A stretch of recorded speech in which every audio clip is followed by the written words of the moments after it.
She lay amongst the refuse and ruin, virtually indistinguishable from the decaying garbage surrounding her. It was a forgotten corner of the city, an illegal dumping ground hidden behind a crumbling industrial building, where unwanted things were discarded under the cloak of darkness. And she, it seemed, was the most unwanted thing of all.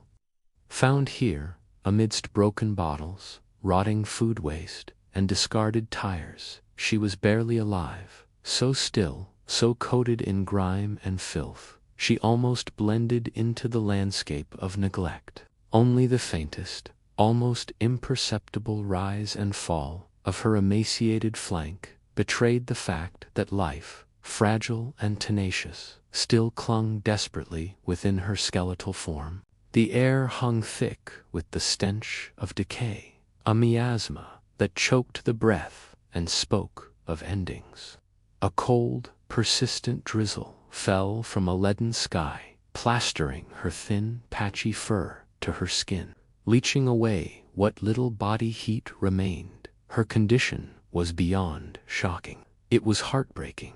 Every bone seemed to protrude at sharp angles beneath her tightly drawn skin, which was stretched taut over a frame devoid of fat or muscle. Open sores, raw and weeping, dotted her body, pressure wounds from lying immobile on hard surfaces, likely complicated by infection thriving in the filth.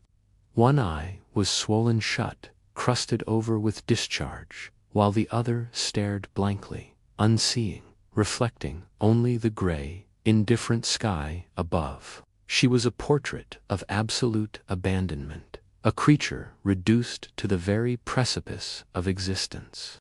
It was a miracle she was found at all. A pair of urban explorers, Marco and Chloe, drawn by morbid curiosity to the derelict building, were picking their way through the debris field behind it. They were documenting decay, capturing images of urban blight, when Marco's flashlight beam caught a slight, involuntary tremor in a heap near a rusted oil drum.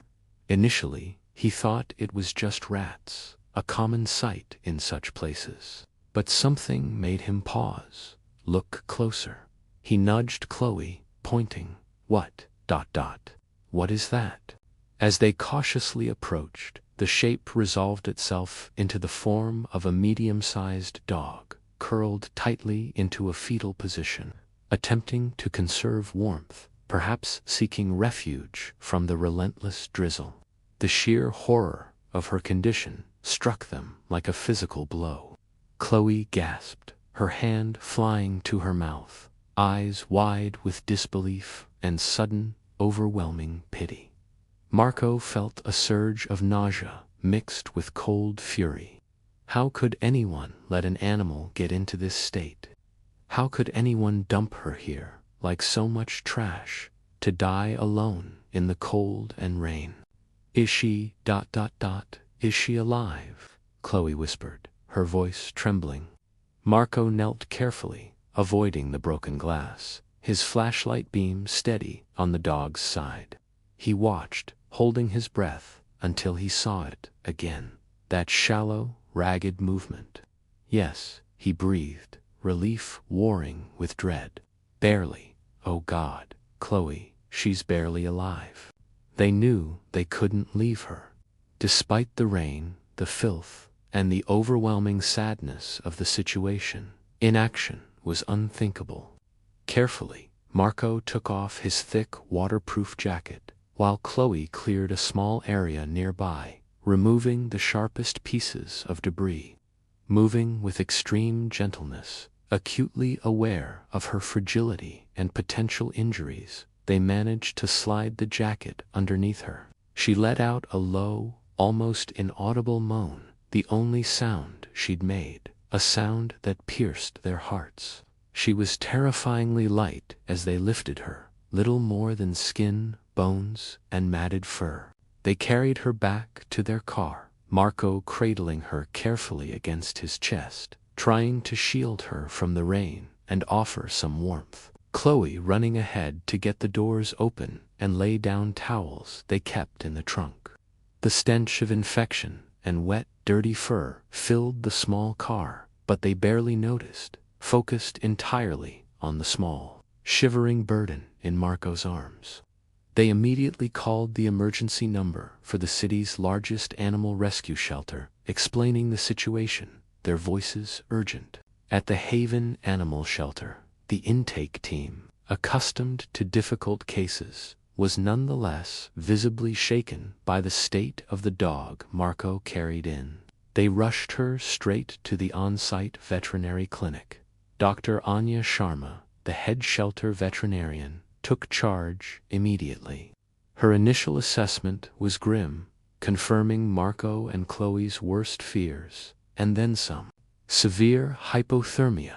Her body temperature was dangerously low, profound dehydration, and advanced starvation. Her organs were likely beginning to shut down. Multiple infected wounds and deep pressure sores, some potentially down to the bone. Extreme anemia, a heavy burden of internal and external parasites. Fleas crawled visibly through her sparse fur. Both eyes were severely infected, and Dr. Sharma feared the swollen one might be permanently damaged, possibly even needing removal if the infection couldn't be controlled. There were signs of older, healed fractures, suggesting a long history of abuse or trauma before her abandonment. Based on her teeth, Dr. Sharma guessed she might be around 5 years old, but her condition made her look decades older, ancient and weary. Her chances are very slim, Dr. Sharma told Marco and Chloe honestly but gently, her eyes full of compassion for both the dog and the distraught rescuers. She's critically ill on multiple fronts. We'll do absolutely everything we can. Start warming her, get fluids and antibiotics into her, address the pain. But you need to prepare yourselves. She might not make it through the night. She is, quite literally, barely alive. They decided to name her Phoenix. It felt right. A creature rising from the ashes of despair, found amidst ruin. Now, she needed to find the strength to truly rise. The first 72 hours were a terrifying, minute-by-minute battle for survival. Phoenix was wrapped in heated blankets and placed on a circulating warm water pad to slowly, carefully raise her core temperature. An IV line was meticulously inserted into a fragile vein, delivering a life-saving cocktail of fluids, electrolytes, antibiotics, and pain medication directly into her depleted system. She was too weak to lift her head, let alone eat or drink. Her breathing remained shallow and erratic. Blood tests confirmed the severity of her anemia and hinted at compromised kidney and liver function. The veterinary technicians monitored her around the clock, checking her vitals constantly, adjusting her fluids, gently cleaning her sores, and whispering words of encouragement. Several times, her heart rate plummeted, her breathing faltered, and the team had to work frantically to stabilize her. Each time, somehow, against all odds, she pulled back from the brink. It was as if some deep primal instinct, some unyielding spark within her, simply refused to give up. Progress, when it came, was measured in the tiniest increments. After 2 days, her body temperature finally stabilized within the low normal range. On the 3rd day, she weakly blinked, her less swollen eye open when Dr. Sharma shone a light near it, showing some minimal responsiveness. A few days later, during a gentle sponge bath to clean away the worst of the filth, she made a weak, flickering lick towards the technician's hand.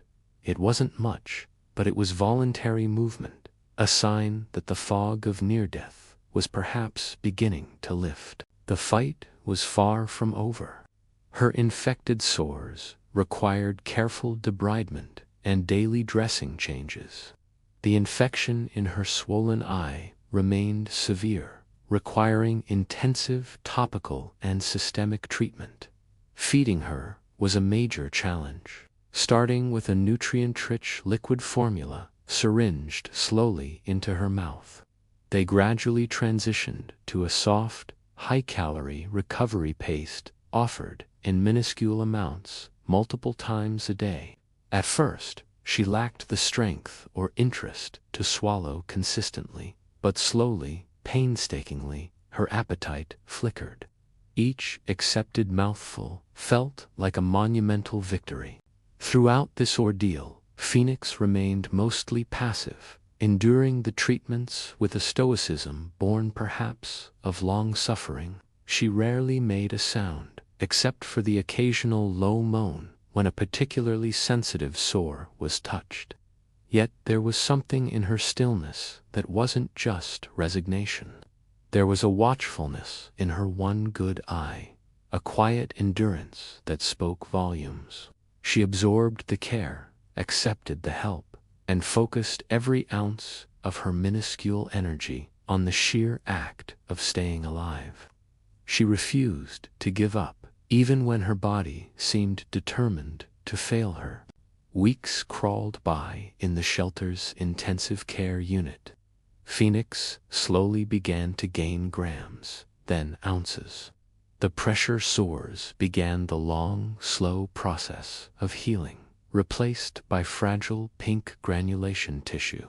The swelling in her damaged eye gradually subsided, revealing a cloudy cornea, but, miraculously, the eye itself seemed viable, though her vision in it would likely be permanently impaired.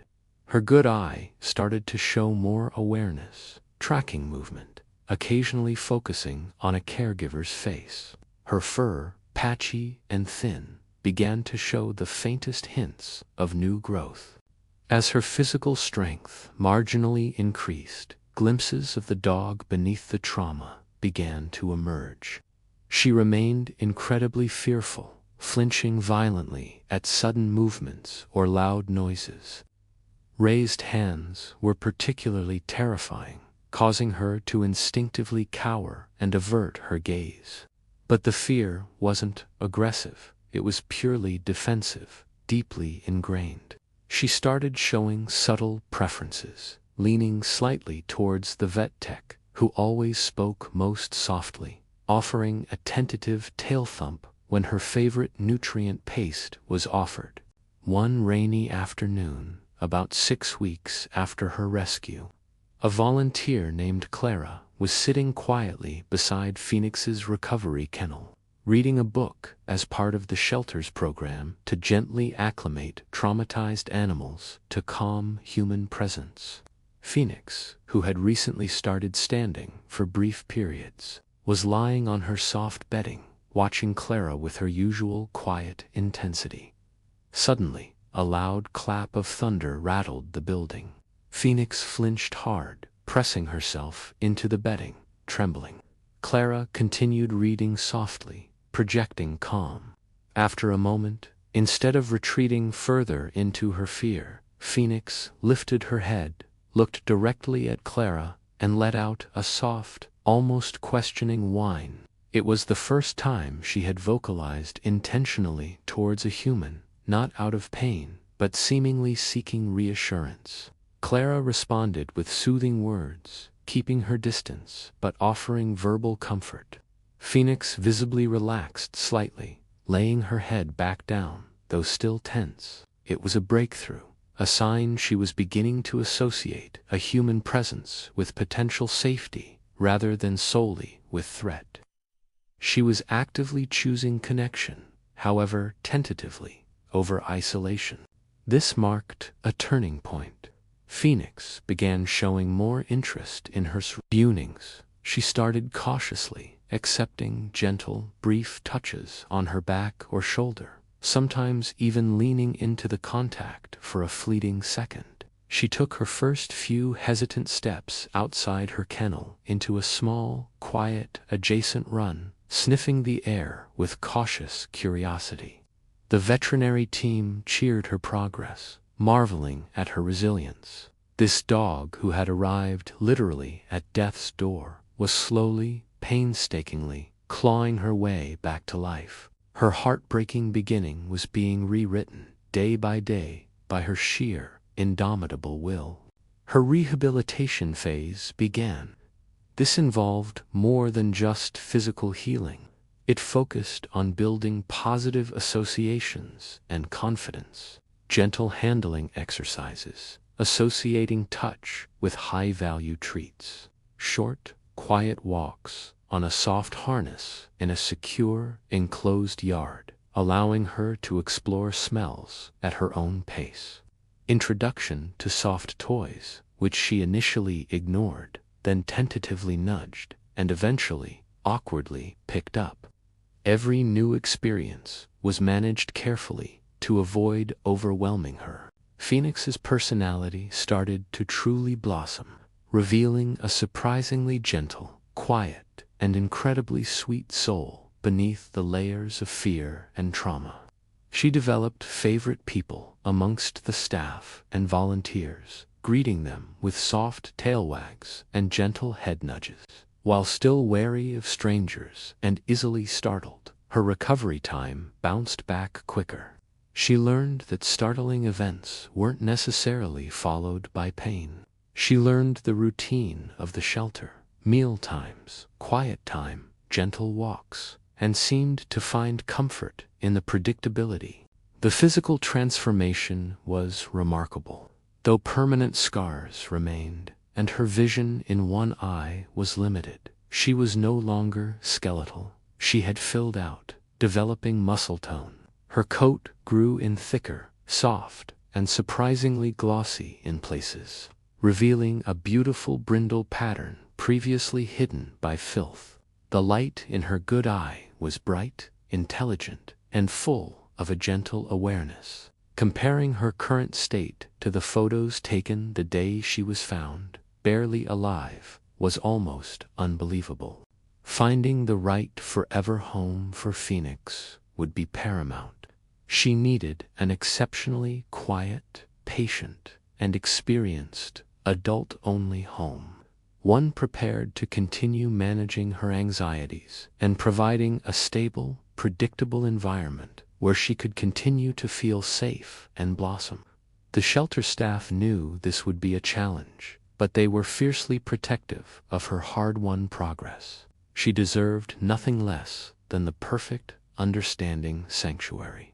Her journey became a legend within the shelter and the local rescue community. Shared carefully online, her story, the absolute horror of her discovery, the heartbreaking neglect she endured, and her incredible fight for life, touched thousands. Donations poured in for her extensive medical care, accompanied by messages of love and support for this dog who refused to give up. She became a symbol, not just of survival, but of the sheer, unyielding power of hope and resilience against unimaginable odds. Phoenix's future remained uncertain, but her survival itself was a profound victory.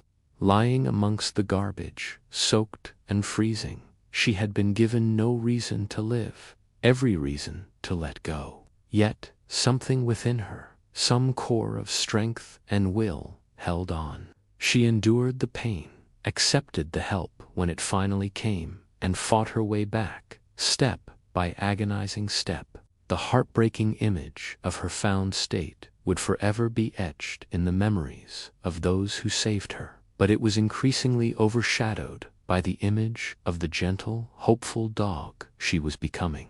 Phoenix was living proof that even when faced with the bleakest despair, the will to survive can be stronger than any hardship, and that even the most broken spirits can begin to heal when shown unwavering compassion and given a reason to trust again.